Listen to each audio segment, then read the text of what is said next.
And he said, I spent 13 years heading this agency. I spent $20 billion. We did all this cool neuroscience, and we did not move the needle on helping individuals that have mental disorders. So, that was kind of a wake-up call for me. And there are all sorts of calls like that.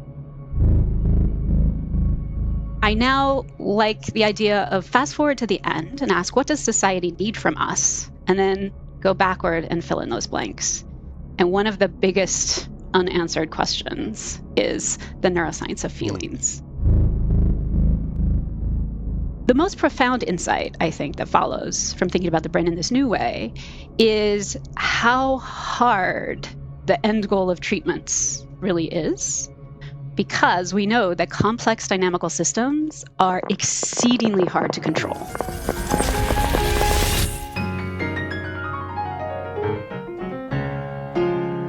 This is Brain Inspired, powered by The Transmitter. Elusive Cures. Elusive Cures. Why neuroscience hasn't solved brain disorders and how we can change that. She is Nicole Rust. You've heard her or seen her before on this podcast. I am Paul.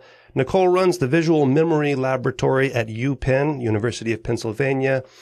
Her interests have expanded now to include mood and feelings, as you'll hear. And she wrote this book, which contains a plethora of ideas about how we can pave a way forward in neuroscience to help treat mental and brain disorders. We talk about a small plethora of those ideas from her book, which also contains the story, partially which you'll hear, of her own journey in thinking about these things from working early on in visual neuroscience to where she is now. There is a tinier plethora of show notes at braininspired.co/podcast/214, where there's a link to the book as well. Here's my discussion with Nicole Rust. First of all, Nicole, last time your voice was heard on this podcast was a few years ago, and you were talking about lumens and the importance in your life of getting enough lumens for your mood. And I know that your interest has transformed into, from memories to mood. And now I'm putting the pieces together, and I thought, well, maybe mood already was a thing that you were interested in back then. So you wanted to make sure that you got enough lumens to keep a healthy and happy mindset. I see that there are a few lumens coming through a window behind you, but my first question is, are you getting enough lumens these days? Yes, I have both a south-facing house and a south-facing office, and I get lots and lots of lumens. Yeah, no, thanks for bringing up that memory. I totally forgot about that. Yeah, it's true. That might come back into play in our conversation on how to understand brains and treat disorders. So you're here to talk about your new book. Is it backwards to you? Elusive Cures. Nope, okay. It looks forwards to me. Yeah, Elusive Cures, Why Neuroscience Hasn't Solved Brain Disorders and How We Can Change That. Just a moment, right before I hit record, we were talking about how books take a lot of work, a lot of research, take a lot of time, and then like a paper, when they finally come out, and this will have been out for a couple days once this is released. So I'll link to it so people can go buy it. But once it comes out, it's almost in the past already, because you've moved on in some sense, like a research paper. And we were talking about just the massive amount of work that went into it, all the different disparate kinds of examples that you use and stuff. So, and of course, we're not going to go through everything. One thing I like about this book is that, and we'll talk about the central themes here, and then we can get in the weeds if we want to. But one thing I like is that you document your sort of journey in thinking and understanding what brains are, how they function, etc. And I have not been on as long of a journey as you, but I see kind of my own reflection in this journey. So it was exciting to me to see, someone with that same sort of spirit. So recently I started this complexity discussion group where the SFI, the Santa Fe Institute, just released this giant 4-volume collection of foundational papers in complexity. And the goal of this group is to go through every damn paper, right? And Wow. because I want to assimilate it into my own thinking, right? And have it affect my own research. It's wonderful. So we've had a few. They've been very fun. The reason I'm bringing this up is because the last one that we did was McCulloch and Pitts, 1943, right? With the first artificial neurons. And I thought, well, everyone already knows about this. This will be kind of an easy one to go through. Turns out the math is hard in it. But aside from that, after the discussion, I went into lab and I was telling someone what just happened. We went through McCulloch and Pitts. This was a first-year graduate student.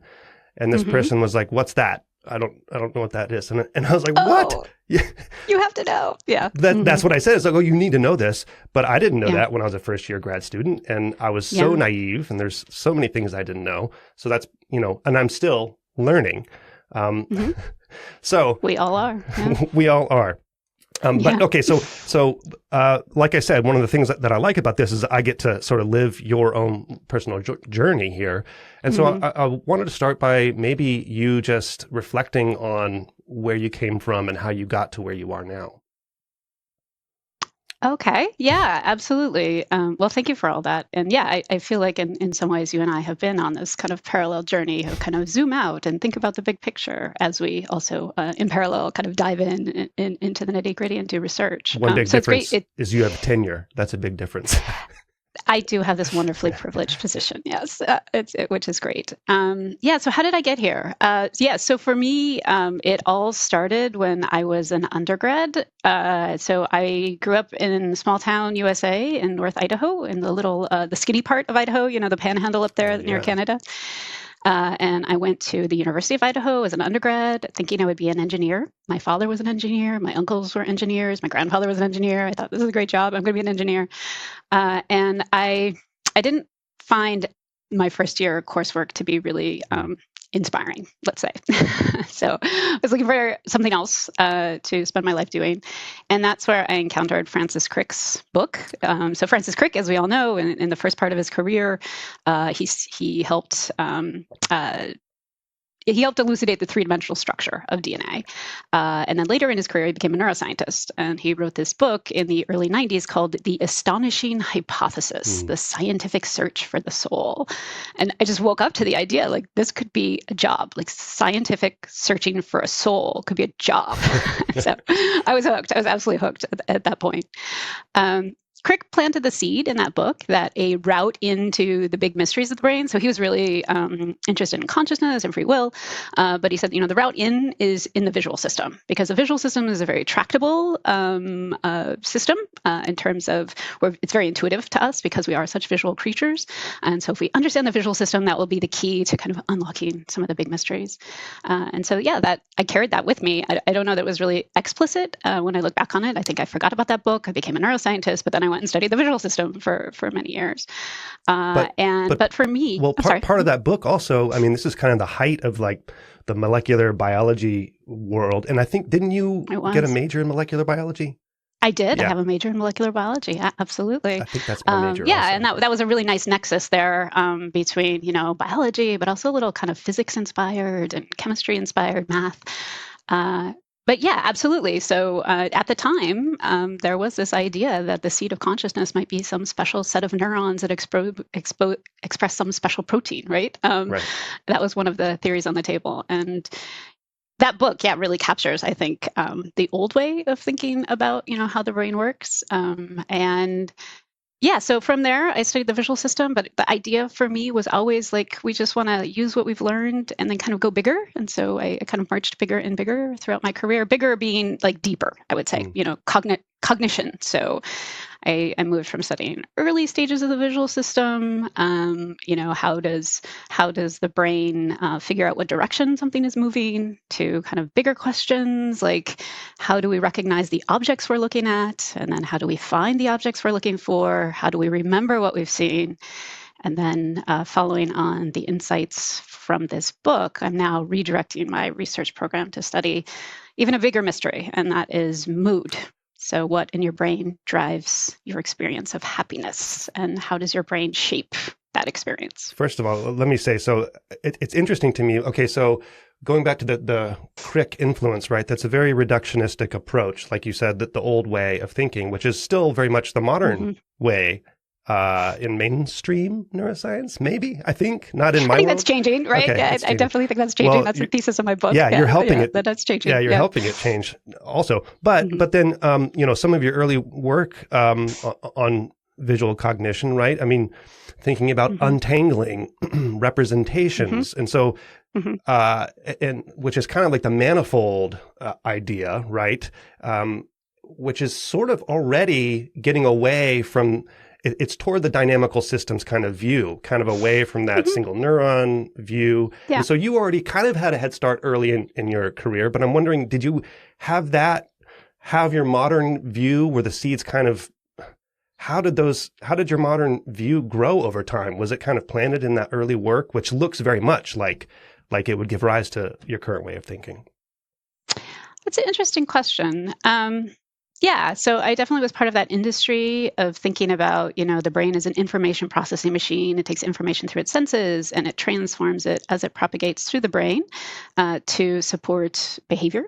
And yeah, I would say especially that move to thinking about how our brains recognize objects and thinking about populations of neurons.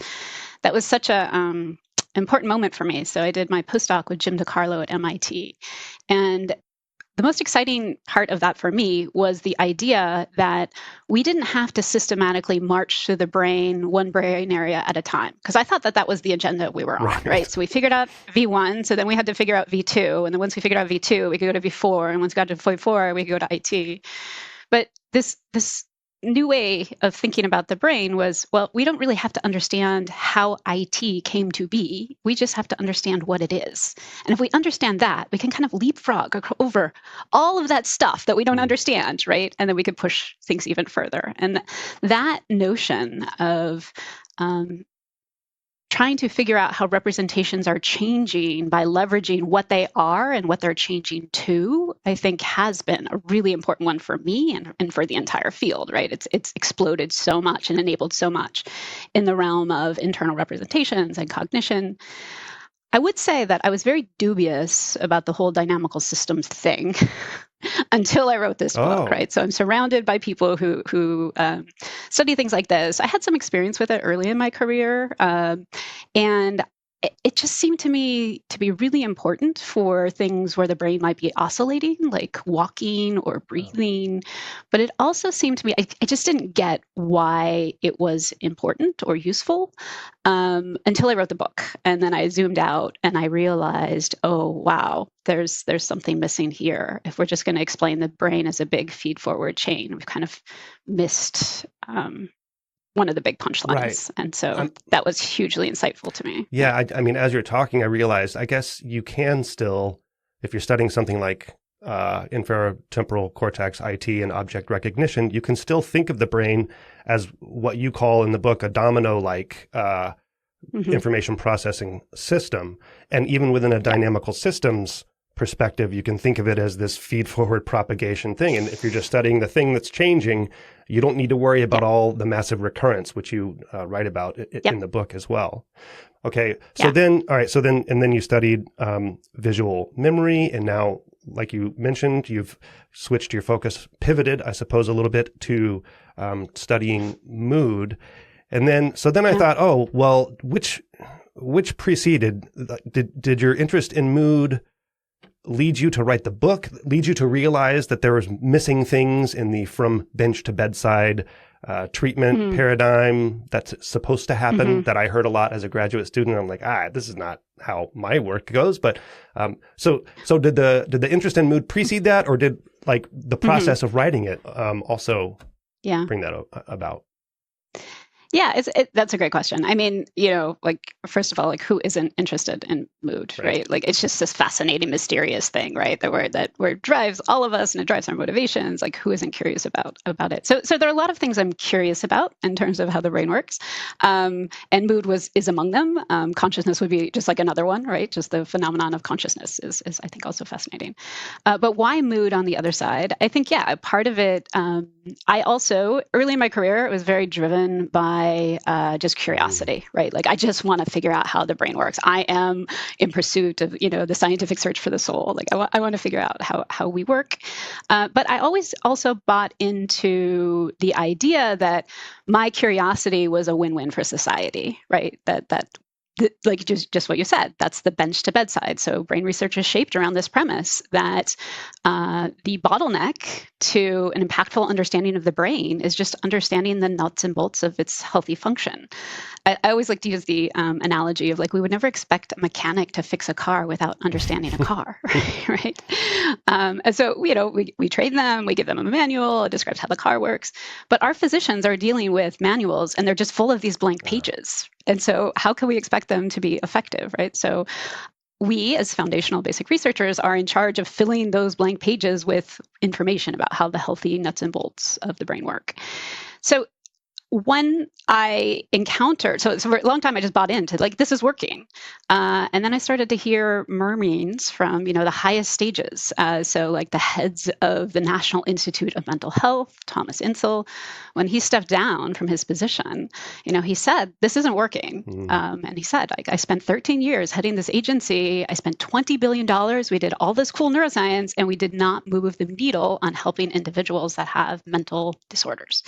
And so, that was kind of a wake-up call for me. And there are all sorts of calls like that.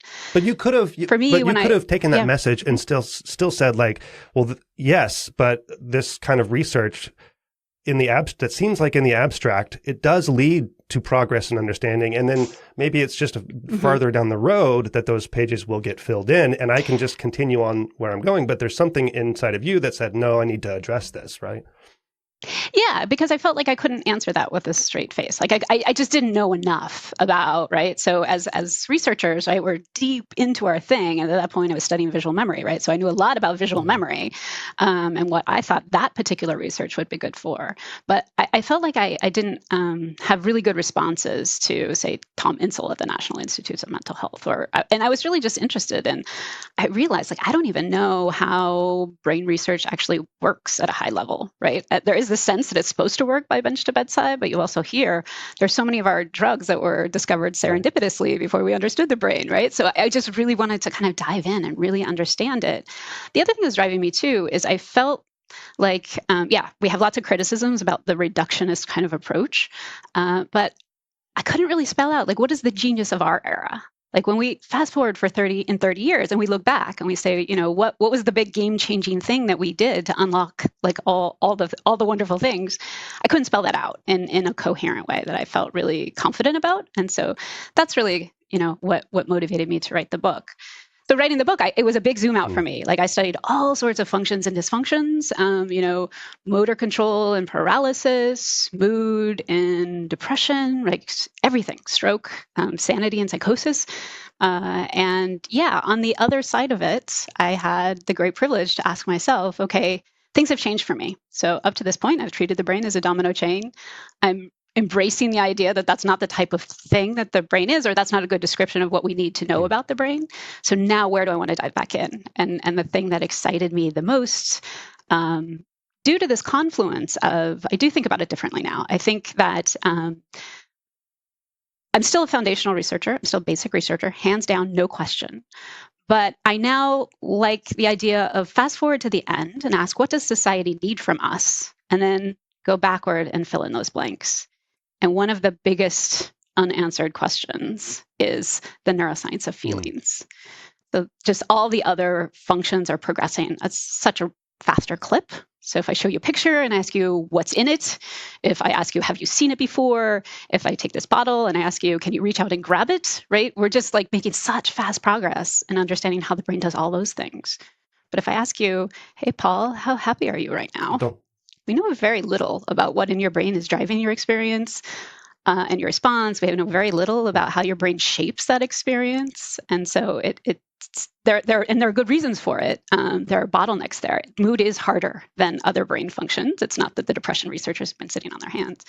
But yeah, so that was kind of, it was the unmet need there. that made me want to dive in and contribute to filling that hole, but still very much from the perspective of just a nuts and bolts understanding of how mood fluctuates in a healthy everyday brain, not clinically. It's part of the, well, you said clinically, and that's what I was going to ask, is part of the challenge with something like mood that we don't have a great, so with object recognition, we can measure it very easily. With mood, I don't know where the psychological basis descriptors of mood are, but I mean, is it something that we don't understand enough at a descriptive psychological level to start measuring the right things in the brain? I would say that the central bottleneck it is what you're hinting at, but it's a little bit different. And that is for all the other brain functions I mentioned, so seeing, memory, motor control, you can actually shape a task and use objective ground truth as a benchmark. So I can give you a memory test and there will be a right answer to the question. There is no right answer to the question, how happy are you, right? Nobody knows how happy you are but you. And there's no happiness you should be, right? Arguably. So that means it's really a subjective experience for which there's no ground truth. That in turn means it's very difficult to measure in animals. So in animals, we have hands down our best measures of neural responses at the resolution we need to figure out how the brain works. We can also do all these amazing manipulations now in this era, right? With optogenetics. And so it's really hard to study the neuroscience of feelings in animals. And that's the bottleneck that we really have to get through, right? In order to, I think, create a neuroscience of mood, is wrapping our heads around what do you do when you're trying to study a subjective experience? You have to approach it in a different way than you study these other brain functions. I did just come from a conference at Georgia Tech. It was Interface Neuro. It was all about brain-computer interfaces and like the modern technology driving stimulation of brain in humans, right? Yep. Modulating brain activity and like these closed loop feedback kinds of circuits. And they even had patients who had been treated with these technologies in the audience asking questions. Also, there was like a separate storytelling where evening where they told their stories. And I came away surprised because all this cool stuff's going on, but then to see it all together, the tone was like super optimistic at this conference, which is different than a normal conference or whatever. So I came away from that fairly optimistic myself in terms of using humans as our model animal, right? And maybe something like mood, maybe this brain-computer interface population would be useful for that, no? Yeah. No, I think human neuroscience is unquestionably going to be part of the solution for mood research going forward. But you're always up against these kind of restrictions, right? You can't do optogenetics in humans, for example. Also, we just published we have our first paper on the archive on mood, and it's in a brain area called the insula, which is this amazing brain area, right? And in the human neuroscience literature, if you look at where they're decoding mood from individuals who have electrodes implanted for epilepsy, the insula doesn't come up. The insula doesn't come up because you don't put electrodes in the insula when you're looking for epilepsy, right? They just don't have the data. And so that's one of the components, I think, that's one of the restrictions, right? That when you're working in human neuroscience, you will be limited in ways that you're not as limited in animal research. So I think the path forward for mood research is going to be human neuroscience, it's going to be animal neuroscience, and it's going to be comparative across human and animal neuroscience. It's going to be like kind of an all hands on deck sort of situation in a way that you don't necessarily see even. We should be doing this for all functions, but I think it's going to be even more essential.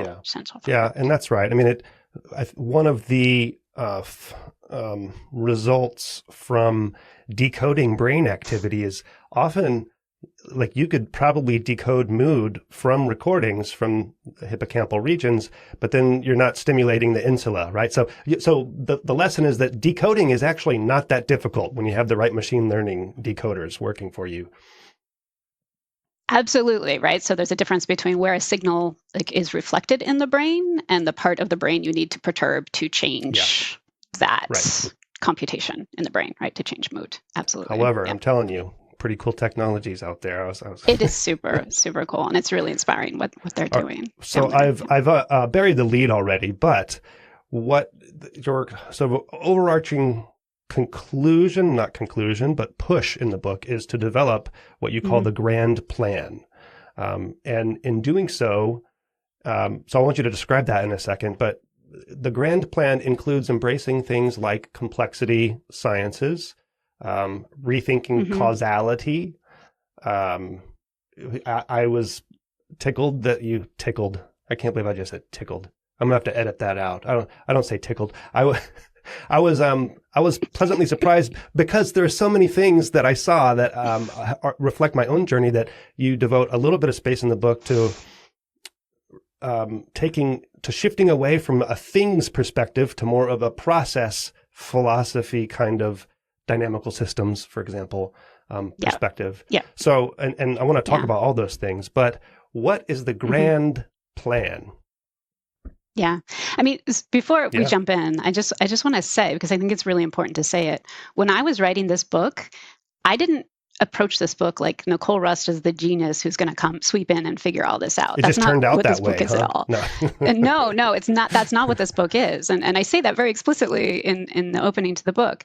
For me, this book is really about curating what's happening in our fields and kind of from this really high level. And so zooming in and just collecting all the bits of genius that our entire field has been talking about, right? And so, the things that you're tapping into and excited about, that's really what, I'm listening to your podcast. That's part of what's driving what's written in the book. Cool. So this really was channeling the genius of the era.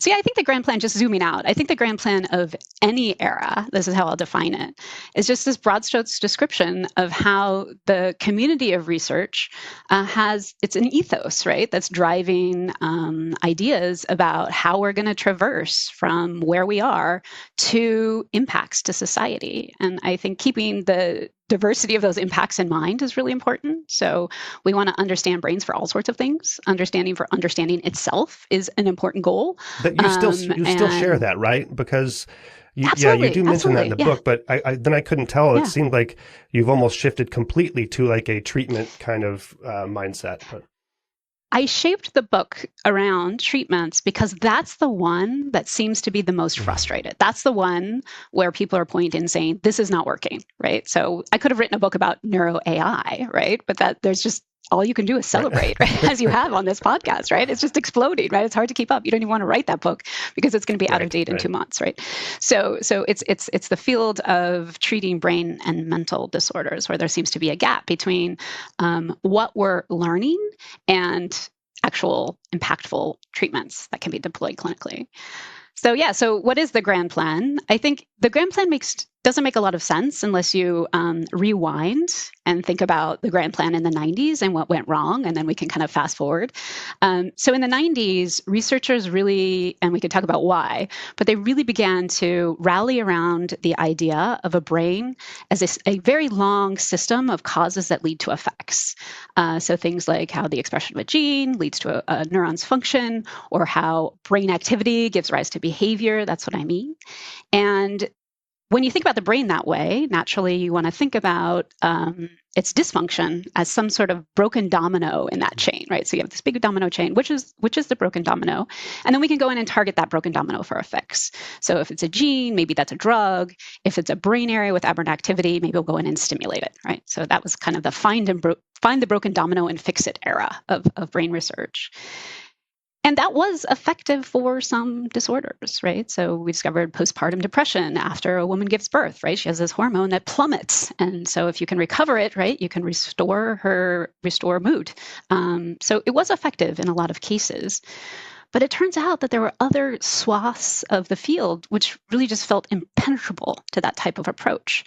And I would say the psychiatric conditions are among them.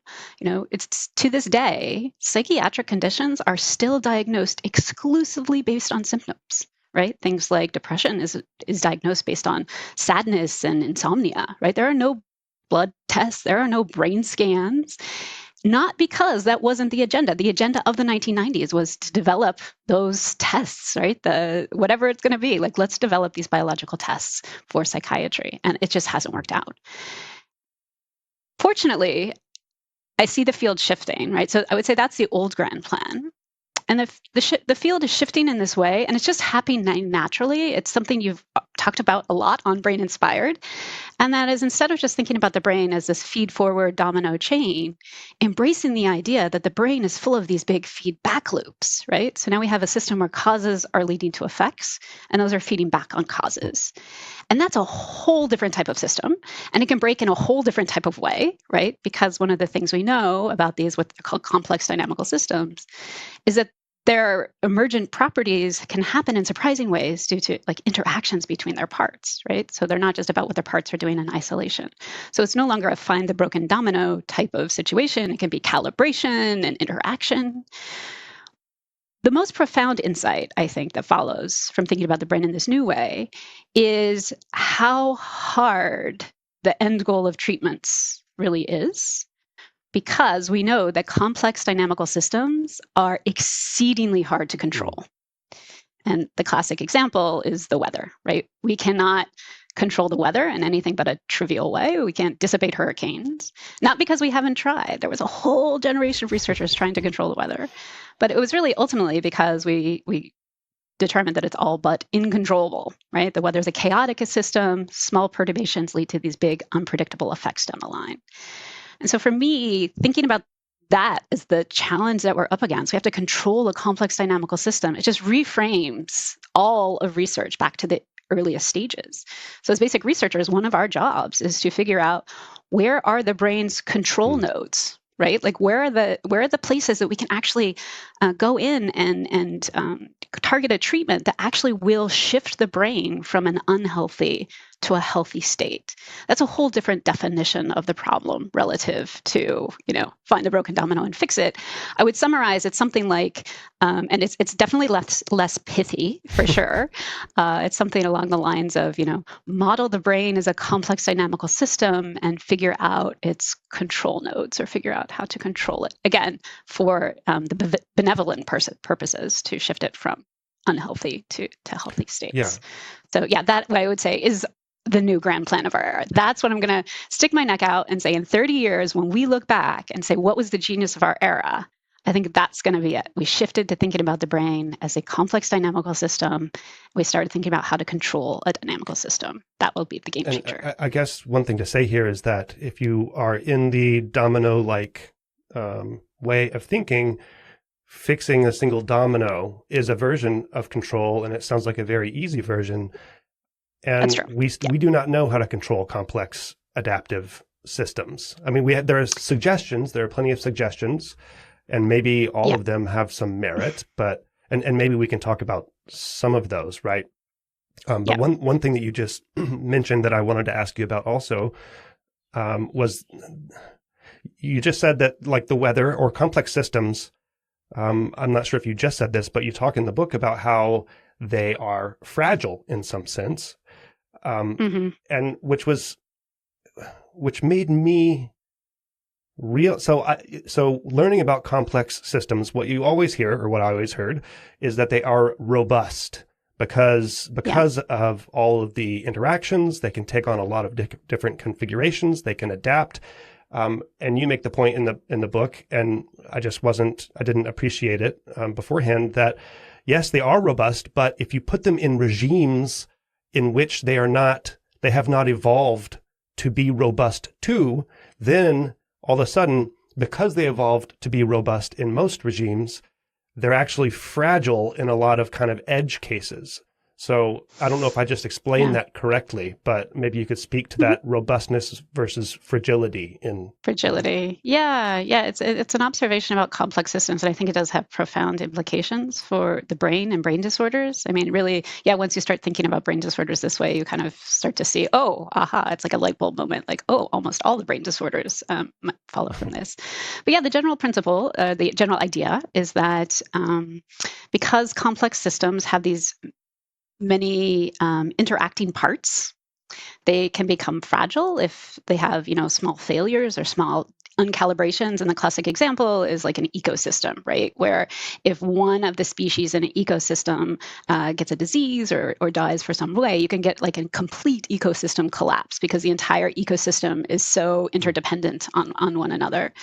In the brain, these complex dynamical systems, that's the first thing you have to really appreciate, is that they exist for adaptability, right? And that can happen on different timescales. If I put you in a new country, in a new culture, you'll slowly learn the language, right? You'll adapt, your brain will adapt, your skills will adapt. So that's a kind of a slower timescale. We can also talk about developmental timescales, even slower evolution. And then we have fast timescales, right? So if you see a tiger, your entire body goes into like a whole different mood. It triggers your fight or flight response, and then you run, right? So that's a good thing, right? That's adaptability, that you don't just exist in this one state, but you can trigger into these different states. But that adaptability also tends to come with some fragility. So going back to the, see a tiger run, we know that if that system is triggered too often, you have like chronic stress, it can burn out, right? So you can mess up your day-night rhythm, right? So then you're messing up your sleep. You have insomnia, and sleep is when your body's repairing itself. That can trigger all sorts of downstream effects. It can also cause damage to structures like your hippocampus, which we know is really important for cognitive functions like memory, right? And so it's adaptability, but it also has this fragility where it can burn out. Other classic examples of this when it comes to disorders, I mean, the immune system is just this beautiful orchestra of trying to find like these little minute pathogens in the body, right? It's such a fine-tuned thing. And when it gets a little bit out of whack, you can get a neuroimmune disorder. And that's what multiple sclerosis is, right? It's an immune system attacking the myelin sheath of your neurons. And there are other disorders like that as well. And then there's, the classic example of mood. Mm-hmm. So, our moods are really shaped by our percepts of the things that happen to us, like good and bad. Like good things happen, we're putting in a good mood, bad things happen, get in a bad mood. But we also know, and mood is thought to exist as a running average of our well-being, right? To kind of motivate us. Like if bad things are happening, maybe you should do something different, right? You should go after the good things. But it's in this reciprocal loop where our moods impact the percept of the things that happen to us, which in turn impacts our moods. So here you have a system that it could spiral out of control, either down, right, or it can spiral up and turn into mania. And so there's kind of a question, like, how does the system even remain calibrated, given that it's such a reciprocal system? So there are all these examples all over. Another example, because I think it's important to give these examples at so many levels to really get it, that this isn't just about mental disorders. So this is not how maybe the dynamical systems people would think about this, but this is how I think about it. In our brains have two kind of ways to learn, right? There are ones that increase the strength of synapses and another one that decreases the strength of synapses. It can be, Hebbian and anti-Hebbian learning.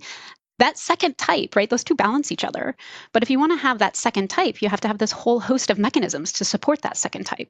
And a mutation in one of the genes that supports that second type of learning leads to a syndrome called Fragile X syndrome. And that's a form of autism, right? So by having more stuff can go wrong, right? It's not a rocket science principle. But I think it's one with big implications. That one is one with fragile in the name, actually. And those are... Absolutely.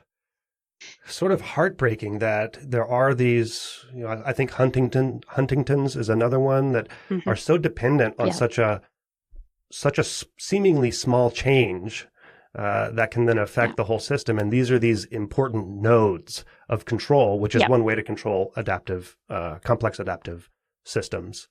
Absolutely. And I just to jump in there, I think that is like such an important principle as we think about rewinding to the 1990s, right? So we have three disorders like that. You named them. So Fragile X, Huntington's disease, and there's a rare form of Alzheimer's also, where if you have mutation in a gene, it leads to Alzheimer's with certainty. We've known about all three of these genes for over 30 years, and we still can't cure any of these things, right? Well, embarrassing, but also just makes you appreciate this isn't about find a gene, make a mouse, create a drug type of situation, right? This is much more complicated. It's not that we haven't tried, right?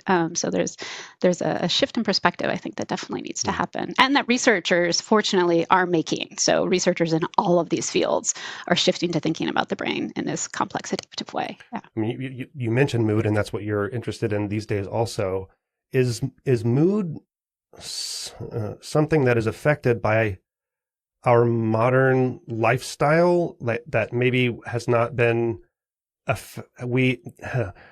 that there's a cause, like a social, societal cause affecting mood more so than it has in the past because of our constantly being engaged on the internet and stuff? Or have we just not appreciated it historically and we're appreciating it more, right? Like it was underdiagnosed or something, mood pathologies, disorders. Yeah. I think so. Certainly, that's a hard thing to tease apart, right? Like causes versus effects. So, and that's also true of like the autism field right now as well, right? So we have many more autism diagnoses. Do we have more autism, or do we have just more diagnoses, right, with the same fraction of the population? Like ADHD, all these disorders that seem to have just exploded in the past decade or two. But I mean, what we can say, I'll throw out a statistic that's quite alarming, and it's one that is about the United States. And that is the National Academy of Sciences some years ago did a report about deaths of despair, which can include many different things, but they include things like suicide and drug overdose. And if you look in the United States and you just plot deaths of despair in many countries, Japan, Europe, Australia, Canada, it's flat as a function of time. And in the United States, it's increasing at an alarming rate. So that suggests that there's something different happening in the United States. It's not about diagnosis, right? Because these are deaths, right? And it's not really even diagnosis about like what puts you in a category. It's really, and we know it's not about the brains of Americans aren't different than the brains of Canadians, like fundamentally. Well, they seem to be, right? At least some of us. But, you know, I mean, this is clearly a situation where environment is causing this, right? And so then we could talk about what exactly in the environment is causing it, but I think it's kind of incontrovertible evidence. But yeah, we know and that is also something that I've had to wrap my head around. So when we think about what it even means to come up with an impactful understanding of mood, where's our target? So we know that mood is shaped by our brains, but also our experiences, right? And also our environments, right? Like, so there, and what I mean by our experiences, I should say more our minds, right? So a lot of talk therapy, right, is an interaction between two minds, right? And thinking to yourself, to your own thoughts, and your own thoughts kind of shaping your moods. So we have brains, we have minds, we have environments, and each one of those can cause depression. Which one do we want to understand to interface with a treatment, right? Because you can interface at all levels. You could do a brain-based intervention, which might be a drug or brain stimulation. You could do that's cognitive behavioral therapy, which is really learning how to kind of control your own mind, or you can change the environment of an individual, right? Alleviating all the factors that we know put them at high risk, like poverty and trauma and that sort of thing.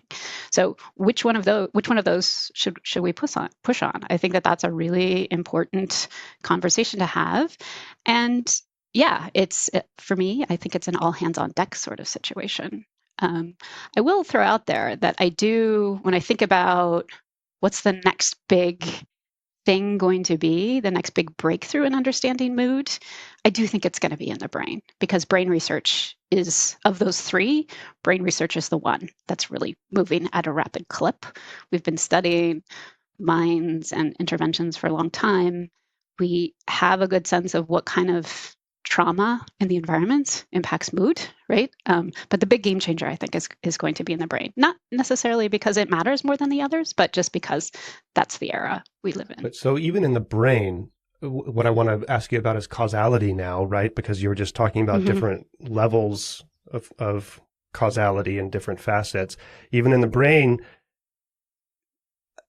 maybe the way you used to think about it, the way that I used to think about it is that, okay, you just go and fix that little brain area and then, and then everything's going to be fine. And that's like the domino-like way of looking at it. And part of what you write, so in the book, you shifted from thinking whether something is causal, if it's causal, to thinking about how it's causal. So in the mood example that you just gave, you gave 3 or 4 different causal effectors that can shift your mood top down, bottom up. Yeah. And so that is one thing I appreciated in your book too, is you did the hard work of looking at different kinds of causality and what we want to say is causal and isn't, and that this is important if we want to understand how to control complex systems, is to understand that there are multiple causal factors going into a single thing like mood, not that mood is a single thing. But maybe you could just speak to that. I mean, how your views on causality have shifted. Yeah, absolutely. There's so many things I didn't think much about before sitting down to write this book or the lead up to the book. And one of them was causality. It's like, of course, we all know what cause means, right? We're billiard balls. We know what cause means. Yeah. Exactly. And that was a big wake up call. And it was a great example of kind of like a community-based conversation in terms of how we arrived at the conclusions that I'm about to tell you. But yeah, so it was a realization that when brain researchers use that word cause, they are often talking about it in different ways. And those ways can loosely map on to the domino chain way of thinking versus the more complex systems type of thinking. So I think a good example of this is reading and what causes the brain, what has to happen in the brain to cause us to read. In the first way to think about causality. It's called causal production.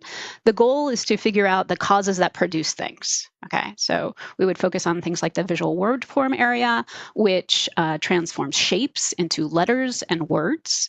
And we would say, that is causing reading in a way that the eye is not. So the eye is necessary for reading, but it doesn't cause reading because it doesn't cause reading in any way. I mean, it causes seeing, right? But reading is a special type of seeing. The spirit behind this type of approach is the idea that if someone has reading deficits, but not seeing deficits, so ones that don't trivially follow just from seeing, then that's probably where we want to target, right? So we have to figure out the causes that produce things in the brain. So which of the domino chain is actually the right one? So that's one way of thinking about causality. Causal production. But like you said, causal production, right? But like you said, causality can actually be really complicated. It can happen at different levels, and it's going to, in a complex system, you're not going to have a single cause that necessarily produces things. So there's this broader way of thinking about causality where you zoom out, and that is called causal dependence. It's the idea that anything that has an influence, not just by correlation, but due to the counterfactual, like if X did not happen, Y would not have either. So if you don't have eyes, you can't read. Right. So that's the bar for causality. So in that depiction, the eye is causal for reading. That's great, right? So now we have this bigger sense of causality. It's important because therapeutic interventions might not target necessarily this kind of, even if you have a causal production system, you might not necessarily target just that domino. One example is blood pressure medication. So if you have high blood pressure, your doctor might give you medication that changes the diameter of your blood vessels, even if that wasn't the problem in the first place, right? Because it just recalibrates the system in order to lower blood pressure. So it's a recalibration type mechanism. And so causal dependence is important for finding those therapeutic targets. At the same time, it also leads to, and this took me a long time to kind of scratching my head, like then what is my job as a basic researcher? I'm just supposed to go through and I'm supposed to document all the causes. But even in the reading case, like reading is disrupted when a bee stings you.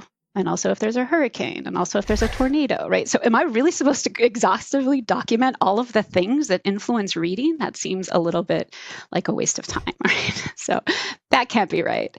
Yeah, the big realization for me is what you said. We're not here to create lengthy yes-no checklists about what causes something and what doesn't. We're here to build models, right? So we have a phenomenon of interest, and we want to build how these different causal influences interact in order to create the phenomena of interest.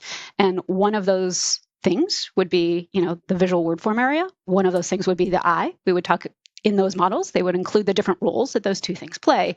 And then, of course, there would be a big bucket for you also have to be free of disruption, right? And so all of those things would contribute to a good model of what in the brain causes reading. Yeah. It's definitely a different way to think about it, the agenda. But for me, it was so clarifying. Like, what is my job here? Well, yeah, you lament in the book saying, the answer, I'm sorry to say, because it's going to be hard, is that basically we need to model everything. But so you just said like, well, we're not going to have an exhaustive checklist, yes or no, of whether something is causally productive and dependent and of all the facets. And by the way, I can't wait for bee sting therapy to be a thing. Yes. But so any model, right, is necessarily an abstraction of something. And of course, you quote George P. Box, all models are wrong, some are useful, and others of his quotes in the book.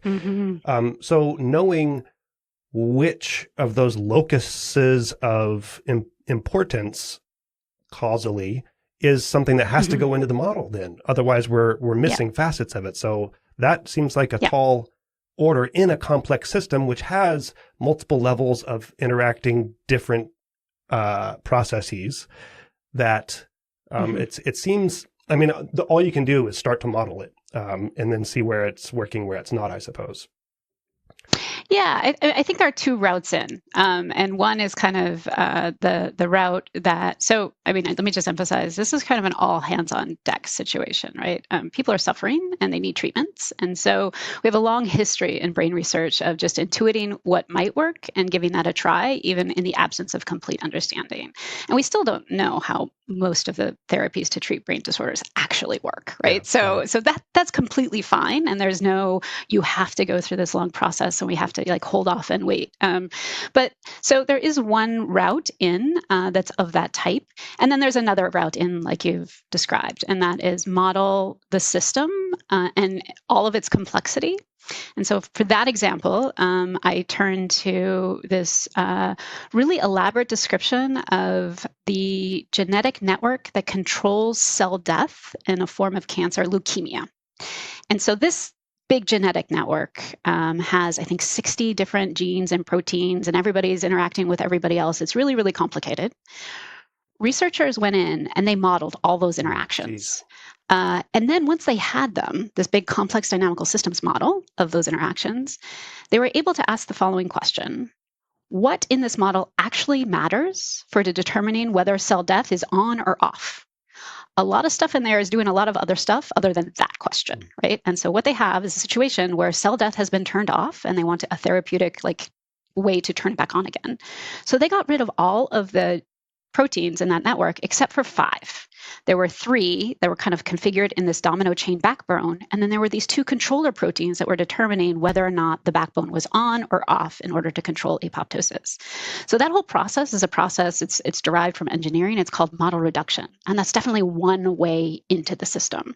And you can imagine that this is going to be really important. It's already being deployed for things like Parkinson's. I imagine it's happening for Alzheimer's too. That's one way. There's another way, and I think that we definitely want to pay attention to that one too, and that is we can either intuit what control nodes might be, and here I would point to the arousal system in the brain as an obvious control node, right? The arousal system exists to wake the brain up, right? When something important happens, it involves the neuromodulator norepinephrine, right? So that's an obvious control node. So we can just say, well, obviously we can interface with that one. But there might be some cases where we also just throw up our hands and say, this might be uncontrollable in a brain-based therapeutic way. And that's where the mood disorders come in certain cases. It might be that some classes of depression are just a brain that has gotten entrenched in a maladaptive state because it's just learned its way in there. And the only therapy that's going to fix this is a benevolent reprogramming of the brain.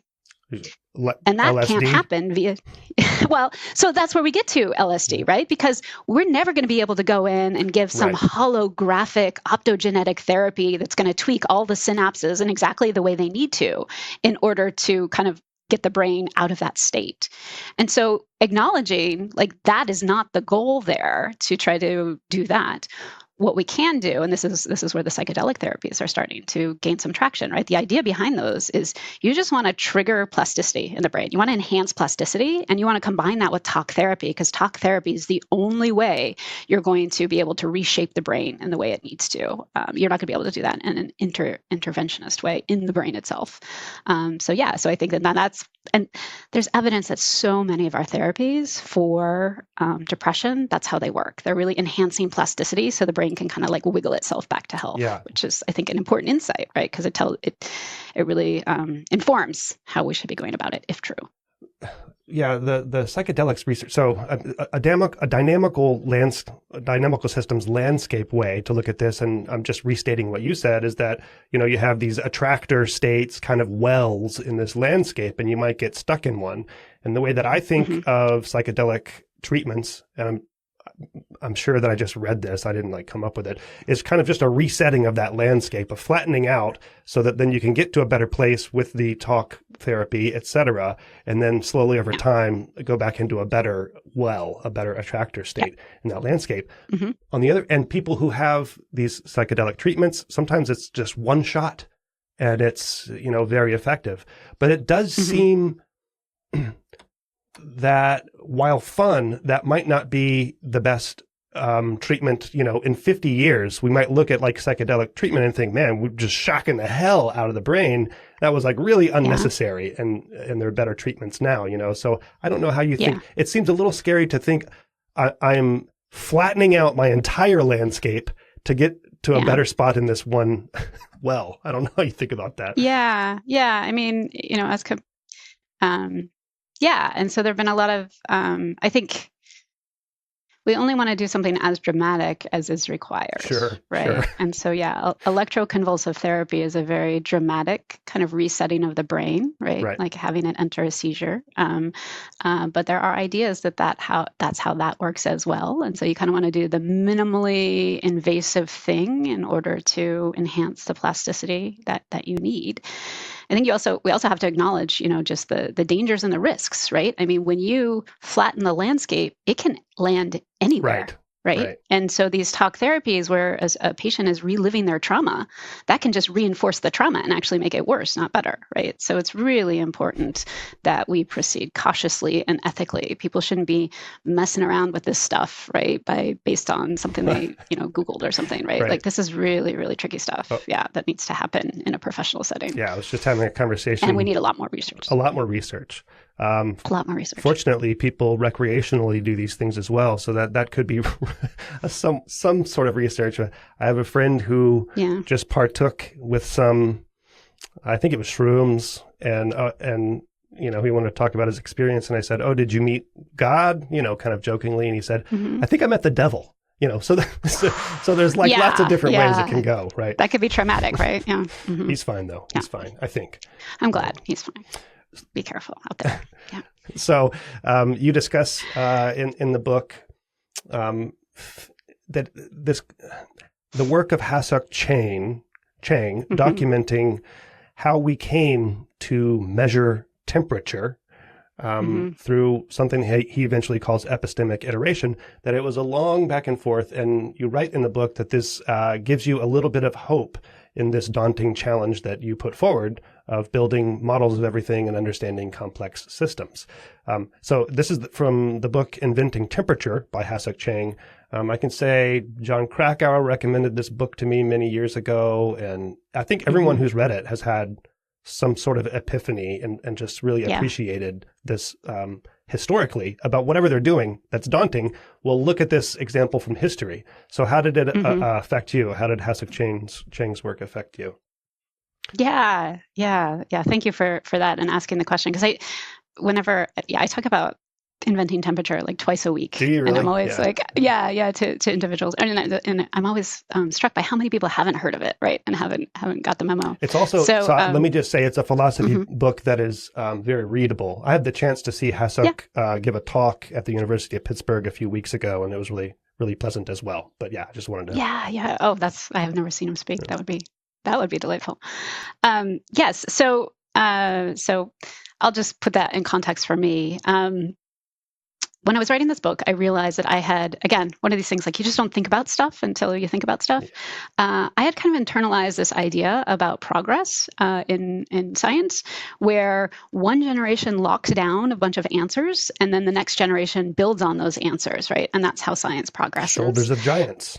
Yes. And I was finding myself getting a little bit pessimistic because I was having a hard time finding evidence of that in our field. Right. It felt like we were just kind of circling around the same questions again and again, right? It's not like we were figuring out V1 and then moving on to V2, right? We're just sitting there in V1, right? So I was like, what's going on here? And yeah, Chang gave me kind of a new insight in scientific progress that made me feel much more optimistic. And the idea is not lock down and move on. The idea is iterate and refine and improve. And he really takes on, just this classic question.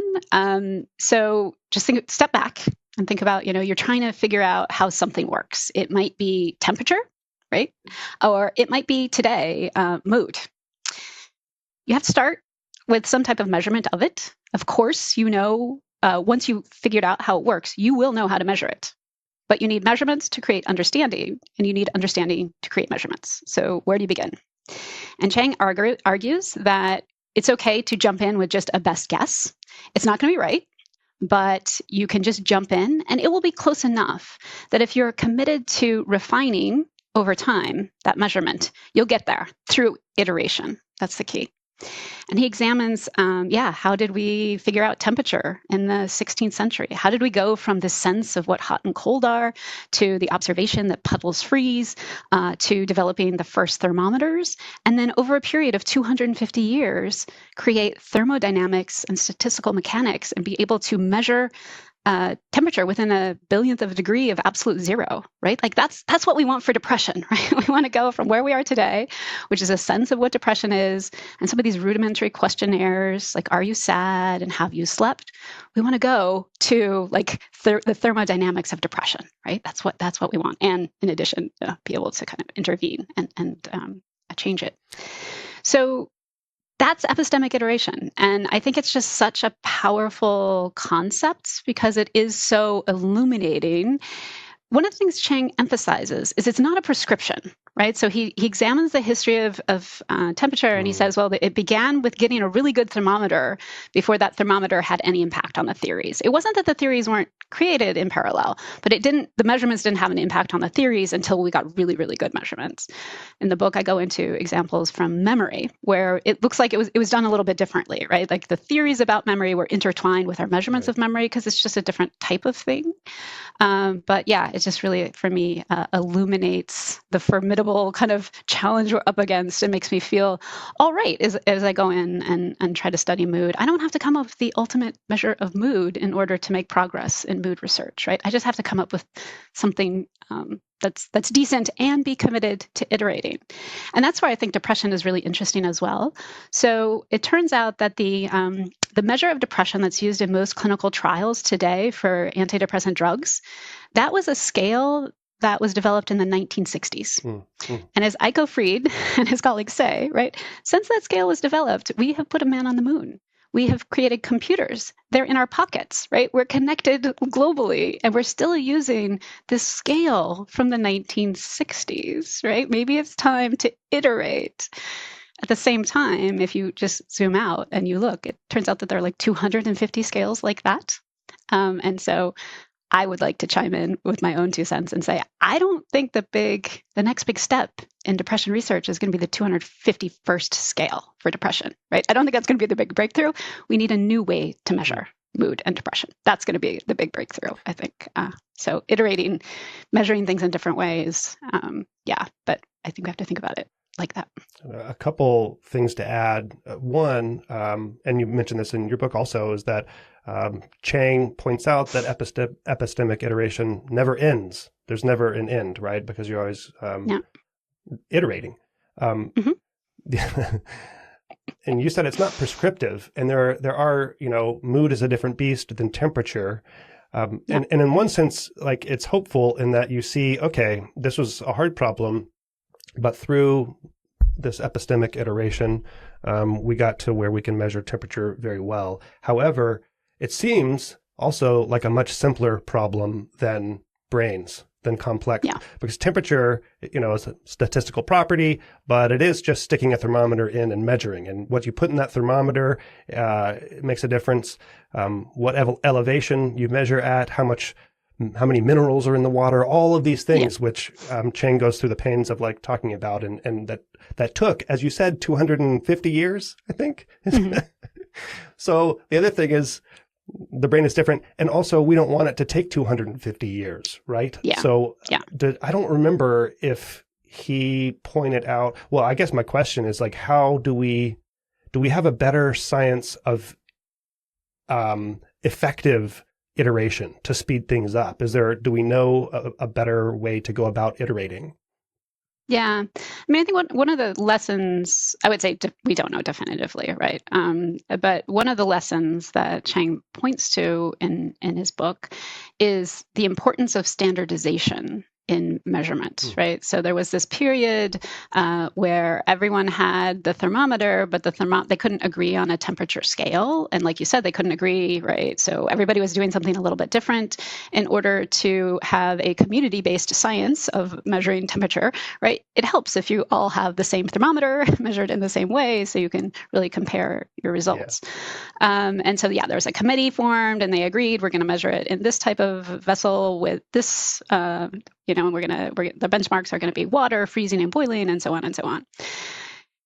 In the case of depression research, that committee met in 2019 to agree with a scale for depression that all researchers should use in order to measure depression. So at least all of the studies of depression will have at least one measure that's in common. And it only makes sense to do some standardization now in this era of big data, right? If we want to piece together things, we have this incredible new tool, machine learning and artificial intelligence, that can help us navigate through all of this. But it helps a lot if it's not apples and oranges, right? There's at least one apple that can tie all of the different things together. And so I would say that's one principle, some standardization. But standardization is also kind of at odds with iteration, right? So that's really what's been the spirit of what's been keeping this measure from the 1960s alive, is we can compare the clinical trial outcomes today with a clinical trial that happened in 1972, because we still have this one scale. So I think we have to be very thoughtful about the trade-off between, yes, we want standardization, but yes, we also want iteration. So how are we going to achieve those two goals? And that's a harder question to answer. It is. I mean, I know that you're aware of the adversarial collaboration in consciousness studies designed for the different advocates of various consciousness theories to agree on some experimental paradigm, which is like a standardization that will come up with numbers, and then they have to make different hypotheses of whether it supports or whether it falsifies the various theories. But, even attempts to do that, like some of the theories drop out because they say, well, it's not even a valid question because my consciousness theory isn't amenable to like these measurements. Like a measurement like that would not say anything, pro or con, for theory. And I'm wondering if mood is so in some sense, it's awesome because it's getting, adversaries to agree on some standardization to make progress.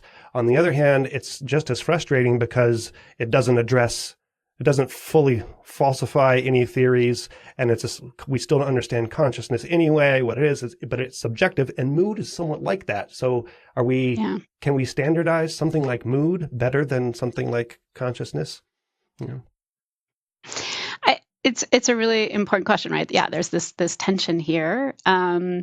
And I mean, two thoughts, right? One, this is the same tension between like little team science and big team science, right? So when is the field ready to put all their eggs in one big experimental basket, right?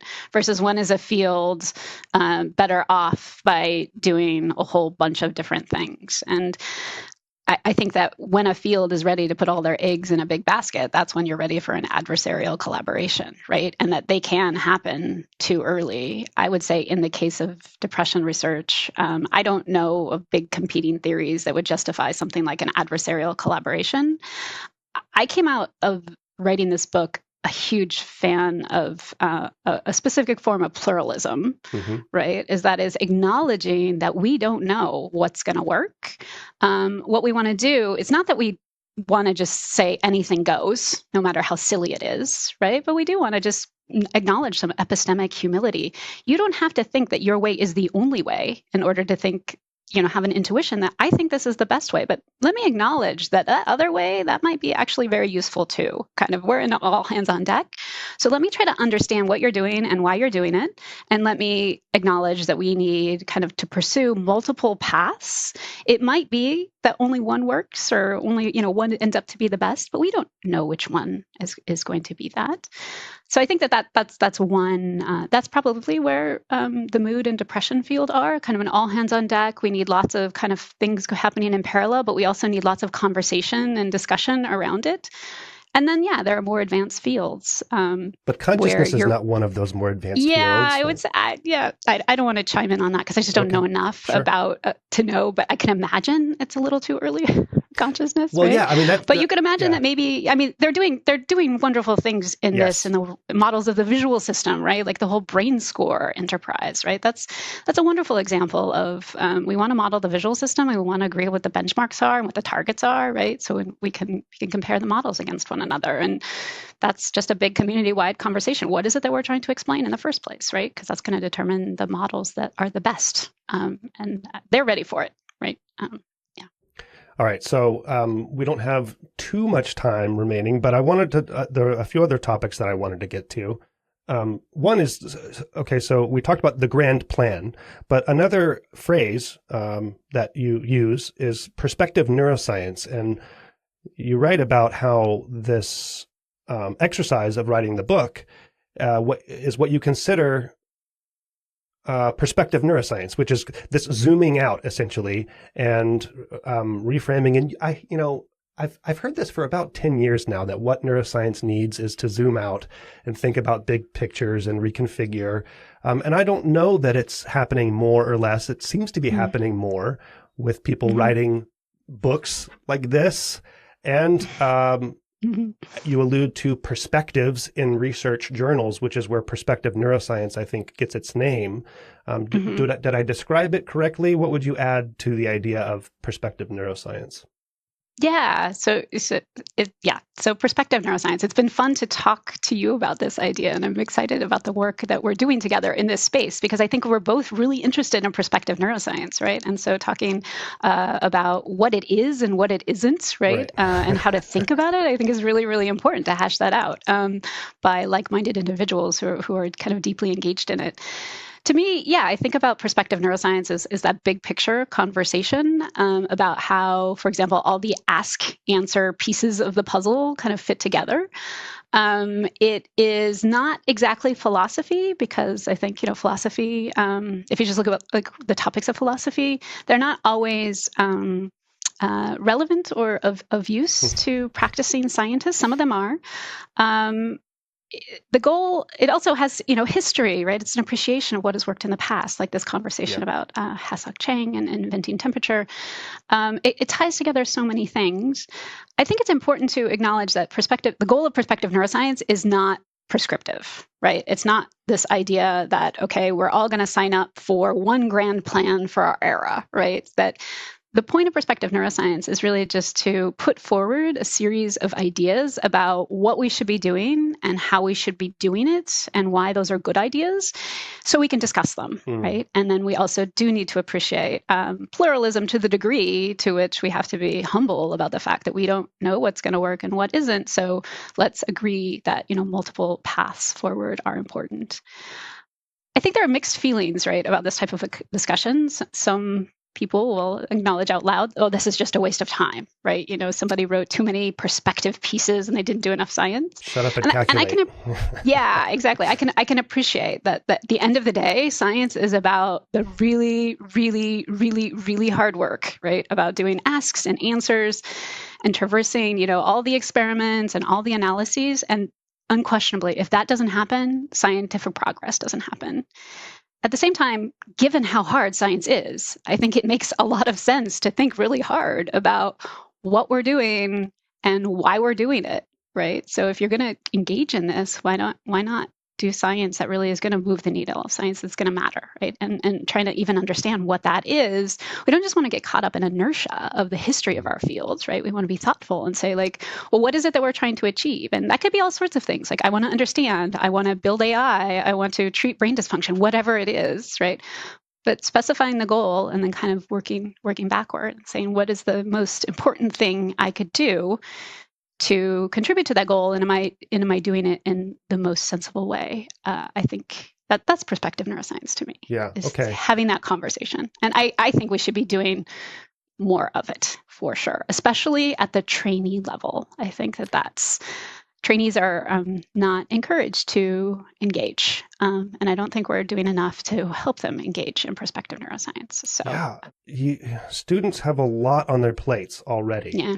And this sort of perspective taking, for instance, it took you years, it's taken me years, and I'm constantly learning and shifting my own perspective and appreciating pluralism and in practice and, learning whole new fields. And it just takes a lot of time. So would it be at the expense of other things that are considered important right now that are maybe less important? Like, what is the right training regime? What is the right training regime on these things? Yeah, I don't know the answer to that. I don't think it should happen too extreme. Like, we can't all just sit around and think and read books and hang out on social media all day. But it's important. You constantly hear it's important, right? And so I'll point to something I just really appreciated, and that was the first talk I gave in this space was at the Cognitive Computational Neuroscience meeting last year. And I had so many trainees come up and just say, thank you, right? Like, I have had a hard time myself putting the pieces together, and just for you to open this conversation, I'm so appreciative. So you can imagine at a meeting like Cognitive Computational Neuroscience every year, how about all science talks and then one talk that's kind of on prospective neuroscience, right? That seems that, 15-to-1 ratio or whatever it is, that seems like worth investing, right? And maybe that is a good investment where we're going to get more out of that one prospective neuroscience talk than we would if we just had one more science talk, right, in the queue. So I think we're not devoting enough resources to it. I do want to address the second part of your question, which I think is an important conversation. And that is, how can you be both intellectually honest, humble, but also not take down the entire field? Right. Yeah. I keep having this little story circulating in my head. A couple of years ago, a cousin-in-law asked me, like, so what do we know about the brain? And I was like, basically nothing. And then I felt like, I just stabbed myself in the heart, because it's not true, but there's so much that we don't know. So and it's easy, right, to just kind of get like, where are you at any one day? Like, are you in a downer cycle or an upper cycle? Yeah. I do think that as researchers, we do have a responsibility to give not the most pessimistic version of ourselves when we show up, because I don't think it's the most accurate version of what happens in the fields. Okay. I thought about that a lot when I was writing the book, right? There are a lot of takedowns in books, right? Especially in the psychiatric space, right? Like, we haven't done anything. We haven't gone anywhere. We don't need another book like that. It's a horrible and tragic history, right? In some of those cases. But takedowns are always easier than constructive. Exactly. So processes. I think that's kind of my take-home message is I told myself, right? This can be a personal journey for me that I go on, but if I'm going to show up to society, right, and actually write this down and spread it with everyone else, I'm going to bring it to that constructive place, or I just won't write it. Right, I'll just shut up. Right, you don't have to hear from me. And for me, that book was so transformative because it very authentically, that path was one for me from pessimism to just unequivocal optimism about the future of our field. So I could say that very honestly with a straight face, like, I'm all in. Right, like, let's go. Right, I can tell you why the brain's so complicated. I can tell you what we're going to do about it. So that journey was empowering for me, and I think that's the last thing I'd want to say about this public-facing communication is I think scientists underappreciate how much it can give back to you. by having to zoom out and talk about things at these really high levels, you see things you've never seen before. You get excited about things that you pieces of the puzzle get put together that you didn't realize, right? And so that's a huge benefit that I think not everyone realizes. It's not just about service or obligation, right? This is really about like even enriching your own intellectual experience. And so, yeah, but putting that emphasis on you got to take it to somewhere constructive. You can't just be destructive if you're going to have this in these public venues. That does not mean that we have to do things like, say, scientific fraud doesn't matter because, it's such a fraction. No, scientific fraud, we come down, but we say, okay, but here's what I'm going to do about it, right? I'm going to participate in, reviewing this many of the papers flagged on PubPeer or whatever, right? So I think just that there are many forms of constructive. That's the thing I want to emphasize. Yeah, I mean, people have different skills and interests, and so maybe not everyone needs to do perspective neuroscience, for example, or advocacy, because people have different interests and skills. I'm glad to hear that you're now modern Nicole Rust is the optimistic, delusional Nicole. No, I'm just kidding. She totally is. She's totally, she's on a high. That's great, though. It's great Absolutely. that you're at a high. So I wanted to ask you about philosophy. I mean, and I gave my little take, and you write about like process-based perspectives versus things perspective, and you've already mentioned today how some philosophy is more useful than others. But how much of the zooming out? How much were you affected by, philosophical accounts of the ontological status of things, and or just did it just shape your perspective? How did it affect you, the philosophical approach? Yeah, it's a really good question. Like, how do we get our influences? I don't read actual philosophy journals. Why would anyone? Or books. I don't feel that it informs or influences me in ways that I can really connect with. That's not a criticism of their field. They don't exist to help Nicole Rust with her science, and I don't do my science to help them with their philosophy, right? So that's okay. I get these insights through a filter, and I deeply appreciate those individuals who are helping with that transition and that filter. And I would point to, for example, Lauren Ross at UC Irvine is someone who she's terrific about swooping in and looking at brain research and saying, and one example of that would be a paper she published recently with Danny Bassett, where they noted that there's a kind of a gatekeeping or a criterion for papers to be published in certain journals or grants to be funded by certain agencies, that the criterion is mechanism. It has to inform mechanism. But Lauren said, look, at all the ways you're using this term mechanism, you don't really agree with what that means. And so isn't that a little bit in your abstract? And exactly. So isn't that a problem when you're kind of gatekeeping with something that you haven't even defined yet? So what I really appreciate about Lauren is she doesn't come in and say, therefore, this is how you should define mechanism. She just says, look, these are the ways you define it. Some of them are connected to causality, some aren't, right? Like, let me help you wrap your heads around it. You as a community need to figure out what to do with this information. It's not my job to, because that's not my role here. I'm not a brain researcher. However, where is that in the spectrum of takedown versus constructive? Because it's somewhat... Well, I find it's really constructive insofar as it's illuminating, right? Okay. In a way, like we it's not just journalistic kind of reporting, right? In that, like, these are the things that happened, right? And they were horrible. It takes it beyond. It's like conceptual organization of the field. So I would say it's constructive in that sense. So those individuals, I really, really appreciate interfacing with at the interface of philosophy and brain research. I think that's really important, and just feeling also emboldened to own our words. And we need to define what we're talking about, but we don't need to feel constrained by, there's like a whole big talks about like the philosophers use representation in a way that's kind of very foreign to us, and they have a good reason for it. Oh my God, I'm just about to have like 5 people on who are in these representation debates. Yeah. And I'm worried, like, how do I do this where it's not just a philosophical black hole, And I think part of it is also just feeling, kind of emboldened to own what we mean, right? And define it. I think that there's a lot of clarity that comes, like the word cause, right? And that can be insightful. But we have good intuitions about the path forward.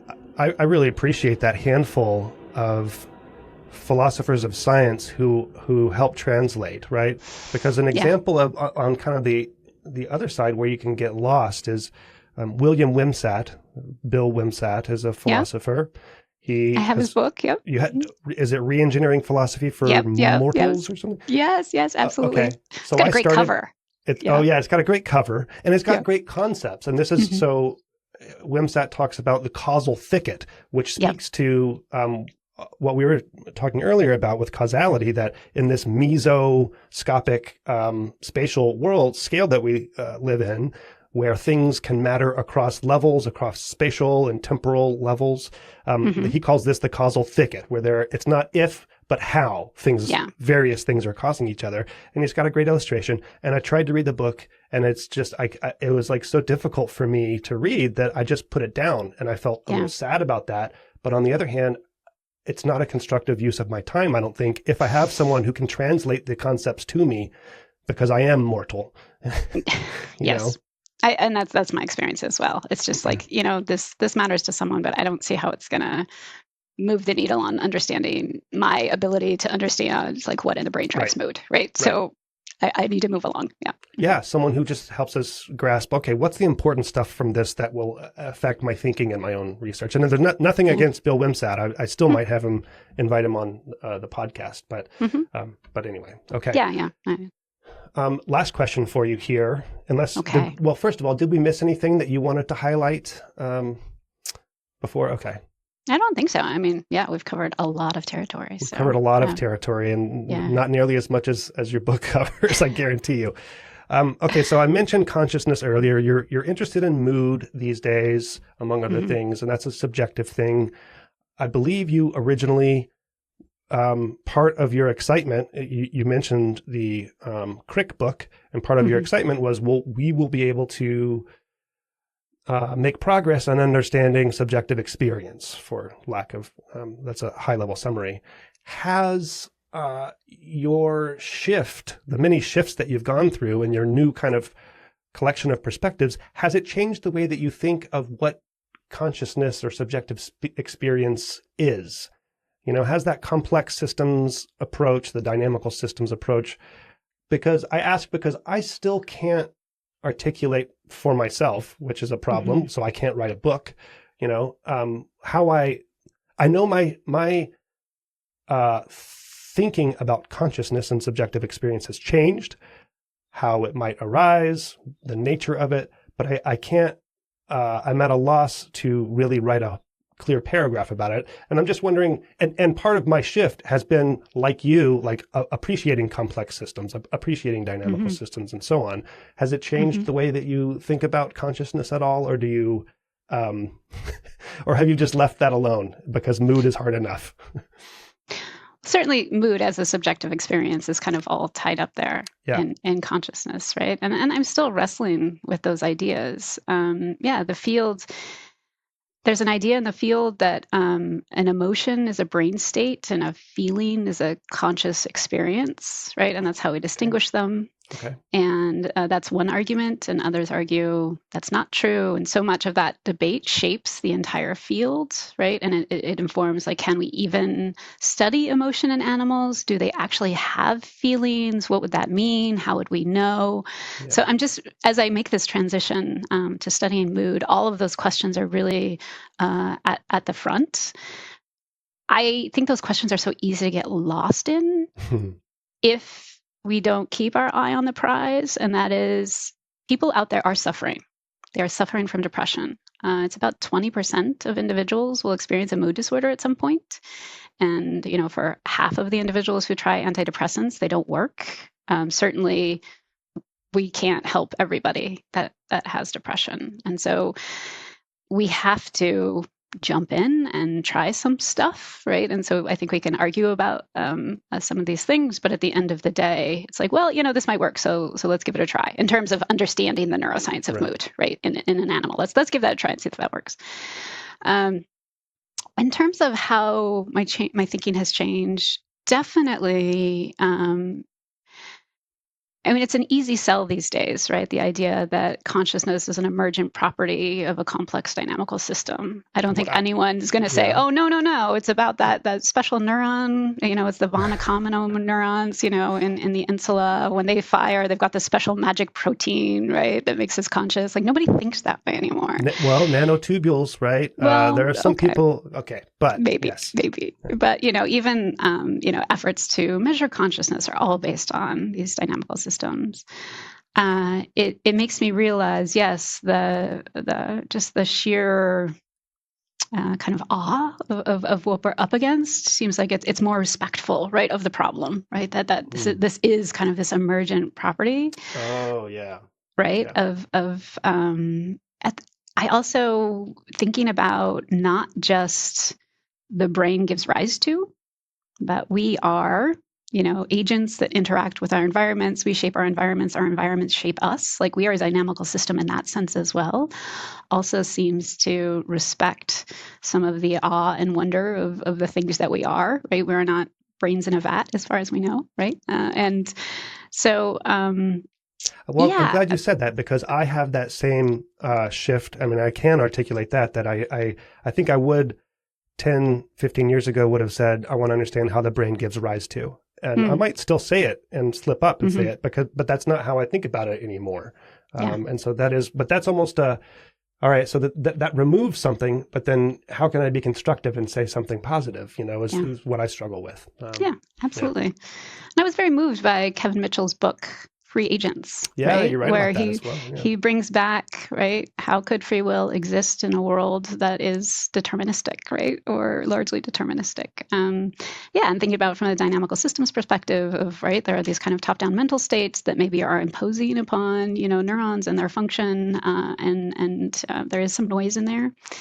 I don't know. Yeah, I guess I would just kind of reiterate. It feels like we're on a course that's more respectable of the awesomeness, more respective of the awesomeness of what we are somehow.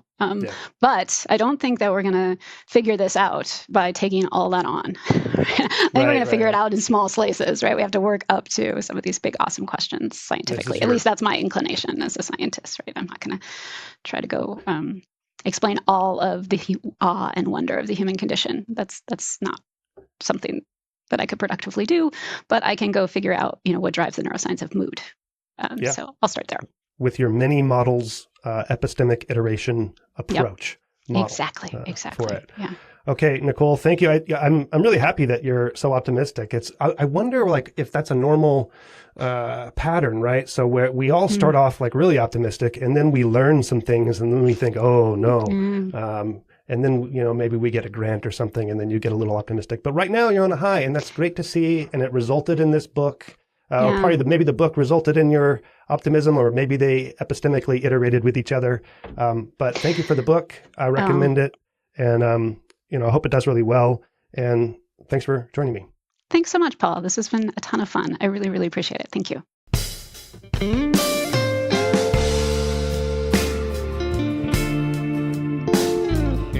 Brain Inspired is powered by The Transmitter, an online publication that aims to deliver useful information, insights, and tools to build bridges across neuroscience and advance research. Visit thetransmitter.org to explore the latest neuroscience news and perspectives written by journalists and scientists. If you value Brain Inspired, support it through Patreon to access full-length episodes, join our Discord community, and even influence who I invite to the podcast. Go to braininspired.co to learn more. The music you hear is a little slow, jazzy blues performed by my friend, Kyle Donovan. Thank you for your support. See you next time.